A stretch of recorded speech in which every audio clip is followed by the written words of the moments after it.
അതൊക്കെ സാധിക്കും പോലീസിന്. എന്തായാലും ഇതിനകത്ത് ഇതിൻ്റെ DCP ഉൾപ്പെടെയുള്ള ടീമിനെ നമുക്ക് അഭിനന്ദിക്കാം. കാരണം 24 മണിക്കൂറിനകം പ്രതികളെ അറസ്റ്റ് ചെയ്തു. അതവരുടെ ഒരു പ്രാഥമികമായ കടമ തന്നെയായിട്ട് കണക്കാക്കാനേ ഒക്കുള്ളൂ. ഇവരെ ചാർജ് ഷീറ്റ് കൊടുത്ത് ജാമ്യത്തിൽ പോകാതെ ചാർജ് ഷീറ്റ് കൊടുത്ത് അവരെ കൺവിക്റ്റ് ചെയ്യുന്നിടം വരെ കോടതിയിൽ ആ പ്രോസിക്യൂഷൻ സമയത്ത് ഈ സീനിയർ പോലീസ് ഉദ്യോഗസ്ഥരെല്ലാം ഹാജരാകണം. ഞങ്ങളുടെയൊക്കെ കാലത്ത് അങ്ങനെയായിരുന്നു.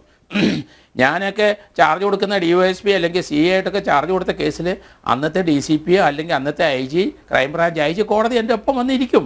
അങ്ങനെ പ്രാധാന്യം കൊടുക്കണം. തിരക്കൊന്നും പറഞ്ഞിട്ട് കാര്യമില്ല. മനുഷ്യജീവനെ വെട്ടിക്കൊന്നുകൊണ്ടിരിക്കുകയാണ് കേരളത്തിൽ. ഇവിടെ നമുക്കറിയാവില്ല ഇതിൻ്റെ ഒരു മോഡസ് ഓപ്പറാണ്ടി ഒന്ന് നോക്കിക്കേ. നമ്മുടെ എല്ലാവരും പഠിച്ച ഒരു കേസാണ് നമ്മുടെ സിദ്ധാർത്ഥൻ്റെ കേസ്. ആ കേസിനകത്ത് നോക്കിക്കോളൂ, എത്ര ദിവസമാണ് ആ കൊച്ചിനെ പീഡിപ്പിച്ച് കൊന്നത്. അതേ തന്ത്രം തന്നെയല്ലേ ഇപ്പോഴത്തെ യുവന്മാർ കാണിച്ചത്. എല്ലാ സ്ഥലങ്ങളിലും ഇപ്പോൾ ഒരു വാസന അങ്ങനെയാണ്, അവർക്ക് പീഡിപ്പിക്കുക, അവനെ വേദനിപ്പിക്കുക, അവസാനം അവനെ കൊല്ലുക. അതാണ് ഇപ്പം കണ്ടുകൊണ്ട്. ഇത് എവിടെ നിന്നാണ് പഠിക്കുന്നത് ഇവർ? ഇത് സ്കൂളിൽ തന്നെ ഇതുണ്ട്. ഈ രീതിയിലുള്ള പ്രവർത്തനമാണ് കേരളത്തിലെ സ്കൂളും അതുപോലെ കോളേജിലും നടക്കുന്നത്. അവരെ പേടിച്ച് വിറച്ചിട്ട് കുട്ടികളൊന്നും പറയുന്നില്ല. പലർക്കും ജീവിതം നഷ്ടപ്പെട്ടിട്ടുണ്ട്, കണ്ണ് നഷ്ടപ്പെട്ടിട്ടുണ്ട്, കാല് നഷ്ടപ്പെട്ടിട്ടുണ്ട്, മാനസികമായി പലരും പഠിത്തം നിർത്തി പോയിട്ടുണ്ട്. ഇതിലോട്ടൊന്നും ഒരു സ്റ്റഡി വന്നിട്ടില്ല. നമുക്കൊക്കെ അത് ധാരാളം കേട്ടിട്ടുണ്ട്, കണ്ടിട്ടുണ്ട്, അനുഭവിച്ചിട്ടുണ്ട്. അതുകൊണ്ട് ഈ കോളേജ് രാഷ്ട്രീയവും ഈ സ്കൂൾ രാഷ്ട്രീയം നമുക്ക് പാടെ അത് നിർത്തണമെന്ന് ഞാൻ പല പ്രാവശ്യം കൊണ്ട് പറയുകയാണ്. അതിനോടൊന്നും രാഷ്ട്രീയക്കാരെ അംഗീകരിക്കത്തില്ല. അവർക്ക് രാഷ്ട്രീയക്കാരെ ഉണ്ടാക്കാനായിട്ട് വേറെ എവിടെയെങ്കിലും നമ്മുടെ 1-2 സർവകലാശാല വേണം നമുക്ക് ഉണ്ടാക്കി കൊടുക്കാം. ഈ രാഷ്ട്രീയക്കാർ അവിടെ പോയി അടിയും കുത്തും വെട്ടും നടത്തിക്കോ. നമ്മുടെ കുട്ടികളെ അവർക്ക് വിവരമുള്ളതായിട്ട് വരുത്താനും അവർക്ക് ആരോഗ്യമുള്ളവരായിട്ട് വളരാനും അങ്ങനെ ഒരു സാഹചര്യം സ്കൂളിലും കോളേജുകളിലൊക്കെ ഉണ്ടാകണം. നേരത്തെ ജയരാജ് പറഞ്ഞ പോലെ സിന്തറ്റിക് ഡ്രഗ്സ് തന്നെ, അതിന് യാതൊരു സംശയവുമില്ല. നമുക്കിവിടെ തികയുന്നില്ല. അന്യദേശ സംസ്ഥാന തൊഴിലാളികൾ വന്നപ്പം ഇവിടെ അതിന് മാർക്കറ്റിംഗ് കൂടുതലാണ്. ഇതിന് നമുക്ക് നമുക്കറിയാം, ചില ദിവസം നമുക്കറിയാം ഒരു 5 കിലോ 10 കിലോ ഒക്കെ ഡ്രഗ്സ് പിടിക്കുക എന്ന് പറഞ്ഞാൽ വലിയ അത്ഭുതം തന്നെ. അതെല്ലാം ഇവിടെ തികയാതെ വരികയാണ്. കൂടുതൽ സാധനങ്ങൾ വരികയാണ്. സമൂഹം ആ രീതി മാറിക്കൊണ്ടിരിക്കുന്നു. നമ്മുടെ കുട്ടികളെല്ലാം ആ രീതി മാറിക്കൊണ്ടിരിക്കുന്നു. നമുക്കറിയാമല്ലോ സിദ്ധാർത്ഥൻ്റെ കൊലപാതകത്തിൽ, അത് ഞാൻ കൊലപാതകം എന്ന് അന്ന് പറയുന്നുണ്ട്, അതിനകത്ത് 1, 2, 3, 4 അല്ല 19 പ്രതികളെയാണ് അറസ്റ്റ് ചെയ്തിരിക്കുന്നത്. ഇനി ഒരു 19 പേരെ കൂടെ അറസ്റ്റ് ചെയ്യും. ഇതേ മനസ്സുള്ള കുട്ടികളാണ് അവിടെ പഠിക്കുന്നത്. അതിന് മുമ്പ് അവിടെ ഒരു PhD-കാരനെ ഒരു ബൈക്കിൽ, അതൊക്കെ ഒതുക്കി കളഞ്ഞു, ഒരു ബൈക്കിൽ വന്നിട്ട് അവിടുത്തെ ഒരു കിണറ്റിനകത്ത് ഇട്ടിട്ടുണ്ട്. ഈ പല കോളേജിലും ഇത് എത്ര സംഭവങ്ങളാണ് ഉണ്ടാകുന്നത്. അതൊക്കെ രാഷ്ട്രീയപരമായി അവർക്ക് കുട്ടികളെ വളർത്തിക്കൊണ്ടുവരാൻ വേണ്ടി ഇതെല്ലാം ഒതുക്കം ചെയ്യാണ്. കള്ളം മാത്രമേ ചെയ്യാനേ ഇപ്പോഴത്തെ തലമുറയ്ക്ക് അറിയത്തുള്ളൂ. കള്ളം മാത്രമല്ല, ഒളിഞ്ഞിരുന്ന് മറ്റൊരെ ആക്രമിക്കാനുള്ള ആ ഒരു ചേതനയാണ് ഇവർക്കെല്ലാം ഉള്ളത്. ഒരു ഹോണസ്റ്റി ഇല്ല. നേരത്തെ പറഞ്ഞ പോലെ എൻ്റെ കുട്ടികളെ അടുത്ത കാലത്ത് ഒരു 100 വയസ്സുള്ള ഒരാൾ എൻ്റെ വീട്ടിൽ വന്നു. എന്നെ കണ്ടു, എനിക്ക് പരിചയമുള്ള ആളാണ്. ഞാൻ അറിയാതെ എൻ്റെ അദ്ദേഹത്തിൻ്റെ കാൽപാദത്തിൽ, എൻ്റെ കൈ അദ്ദേഹത്തിൻ്റെ കാൽപാദത്തിൽ വെച്ച് വന്നിച്ചു. ഇത് കണ്ടപ്പോൾ എൻ്റെ ഭാര്യ, എൻ്റെ മക്കളും, എൻ്റെ കൊച്ചുമക്കളും അതുപോലെ ചെയ്തു. എനിക്ക് തന്നെ അത്ഭുതം. ഞാൻ ചെയ്യുന്ന കണ്ടപ്പം അതൊക്കെ നമുക്ക് പാരമ്പര്യമായിട്ട് കിട്ടിയ ചില സിദ്ധികളാണ്.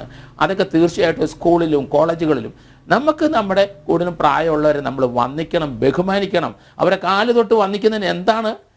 ക്രിസ്ത്യൻ സമുദായത്തിൽ അങ്ങനെയൊന്നുമില്ല. ഞങ്ങൾ സ്തുതി കൊടുത്താണ് പോകുന്നെങ്കിലും ഞങ്ങളും ഇപ്പം കാല് തൊട്ട് വന്ദിക്കുന്നതിന് ഒരു മടിയില്ല. ബഹുമാനിക്കേണ്ടവരെ ബഹുമാനിക്കണം. അതൊരു നമ്മുടെ അഹങ്കാരം കൊണ്ടാണ് നമ്മൾ ഇതൊക്കെ ചെയ്യാതിരിക്കുന്നത്. കേരളത്തിലെ പോലീസ് ഉദ്യോഗസ്ഥരെ ശ്രദ്ധിക്കേണ്ട ഒരു കാര്യം, എല്ലാ ജില്ലകളിലെ SP-മാർ കൃത്യമായിട്ട് അവരവരുടെ ഏരിയയിലുള്ള ആ ഗുണ്ടകളുടെ ലിസ്റ്റ് എടുക്കുക. ആ ലിസ്റ്റ് എടുത്തിട്ട് അവരെന്ത് ചെയ്യുന്നത് ഇത് കൃത്യമായിട്ട് കണ്ടില്ലെങ്കിൽ സംഭവം നമ്മുടെ കൈവിട്ട് പൊയ്ക്കൊണ്ടിരിക്കുകയാണ്. ഇവിടെ തിരുവനന്തപുരത്ത് അപ്രാണി കൃഷ്ണകുമാർ എന്ന് പറഞ്ഞൊരു കൊലപാതകം വലിയ ഫേമസ് ആണ്. അതിനകത്ത് 2 പ്രതികൾ ഇപ്പോഴും ഉണ്ട് വെളിയിൽ. 2007 പേട്ട പോലീസ് സ്റ്റേഷൻ ഉണ്ടായ കേസിനകത്ത് 2 പ്രതികൾ, 1ഉം 3ഉം പ്രതികൾ യഥേഷ്ടം നടക്കുകയാണ്. അവരെ കണ്ടെത്തുന്നില്ലെന്നാണ് പോലീസ് പറയുന്നത്. അവർ തിരുവനന്തപുരം സിറ്റിയിലുണ്ട്. അവരെ അറസ്റ്റ് ചെയ്ത് ഇനിയെങ്കിലും ഒരു 17 വർഷത്തിന് ശേഷമെങ്കിലും ആ ട്രയൽ ഇനിയും തുടങ്ങണം. ഇതാണ് അവസ്ഥ. ഇത് ഞാൻ ഒരു ടിപ്പിക്കൽ കേസ് പറഞ്ഞതേ ഉള്ളൂ. അതുകൊണ്ട് എല്ലാ പോലീസ് സ്റ്റേഷനിലും അവരവരെ ലിമിറ്റിൽ എത്ര കേസുകൾ, കൊലക്കേസുണ്ട്, എത്ര പ്രതികൾ ജാമ്യത്തിൽ നിൽക്കുന്നുണ്ട്, അവരെ മോണിറ്റർ ചെയ്യണം. അവരെ ജാമ്യം ക്യാൻസൽ ചെയ്യാൻ 2-3 കേസ് വേറെ ജില്ലകളിൽ പോയി നടത്തിയിട്ടുണ്ട്. അവരെ എല്ലാം കണ്ടെത്തിയിട്ട് DGP അതിന് കൃത്യമായിട്ട് ADGP-മാർക്കും IG-മാർക്കും ഇൻസ്ട്രക്ഷൻ കൊടുക്കണം. കാരണം കാര്യങ്ങൾ കൈവിട്ട് പോകുന്നു. നമ്മുടെ പോലീസിനകത്തുള്ള 268 പേര് ലീവിന് അപ്ലൈ ചെയ്ത് കഴിഞ്ഞു. അവർക്ക് മാനസിക ആഘാതം തടുക്കാൻ പറ്റുന്നില്ല. ഇപ്പോൾ ഒരു പോലീസുകാരനെ അഞ്ച് ദിവസമായിട്ട് കാണാതെ പോയിരിക്കുന്നു. എത്രയോ പോലീസുകാർ ഓരോ വർഷം ആത്മഹത്യ ചെയ്യുന്നു. അവർക്കൊക്കെ അമിതമായ ടെൻഷൻ എങ്ങനെയാണ് വരുന്നത്? അവർക്കൊരു ജോലി ചെയ്യാൻ പറ്റുന്നില്ല. ഇതുപോലെയുള്ള പ്രശ്നത്തിനകത്ത് ഇടപെടുമ്പോൾ അവരവരുടെ കുട്ടികളെ, അവരുടെ ഭാര്യമാരെ ഒക്കെ ആലോചിക്കും, മാതാപിതാക്കളെ ആലോചിക്കും. ജീവൻ നഷ്ടപ്പെടുന്ന രീതിയിലാണ്. എത്ര പോലീസുകാർക്കാണ് പരിക്കേൽക്കുന്നത്? ഞാൻ ഈ അടുത്ത ദിവസങ്ങളിലെല്ലാം വാച്ച് ചെയ്യുന്നുണ്ട്. വളരെയധികം പോലീസുകാർക്ക് പരിക്കേൽക്കുന്നുണ്ട് ഗുണ്ടകളെ പിടിക്കുമ്പോൾ. അതൊന്നും കണക്കിലില്ല. കാരണം അതുങ്ങളുടെ ജീവനും സ്വത്തിനും സംരക്ഷണം കിട്ടുന്നില്ല എന്ന് അവർക്ക് എന്താ തോന്നുന്നു. അതുകൊണ്ടാണ് ഇപ്പം ഇത്രയും പോലീസുകാർ 268 പേര് വോളണ്ടറി പെൻഷൻ എഴുതി കൊടുത്തെന്നാണ് മനസ്സിലാകുന്നത്. മാസമായിട്ട് പോലീസിൽ നിന്ന് പോവുകയാണ്. നമുക്ക് അങ്ങനെയുള്ള കാരണം അങ്ങനെ ഒരു തലമുറയെ നമ്മൾ ഇപ്പോൾ നശിച്ചു പോയിരിക്കുന്ന ഈ തലമുറ വീണ്ടെടുക്കാൻ പോലീസ് വളരെ ഉത്തരവാദിത്വത്തോടെ പോലീസ് ഓഫീസേഴ്സ് നിന്നെങ്ങേ പറ്റുള്ളൂ. കള്ളവും ചതിയും ഒക്കെ നടത്തുന്നവരെ കൃത്യമായി കണ്ടെത്തി പോലീസ് സത്യസന്ധമായ അന്വേഷണം നടത്തണം. അത് രാഷ്ട്രീയപരമായിട്ട് അങ്ങോട്ടും ഇങ്ങോട്ടും ചാഞ്ഞ് അവരെ സഹായിച്ചു ഇവരെ സഹായിച്ചു ഒരു പോലീസ് ഉദ്യോഗസ്ഥനും പോകണ്ട. കാരണം നിങ്ങളുടെ ജോലി ഒന്നും നഷ്ടപ്പെടാൻ പോകുന്നില്ല. നിങ്ങൾക്ക് സത്യവും കൃത്യനിഷ്ഠയും നിയമം അനുസരിച്ചായിട്ട് ജോലി ചെയ്യാൻ പഠിക്കണം നിങ്ങൾ ഇനിയെങ്കിലും.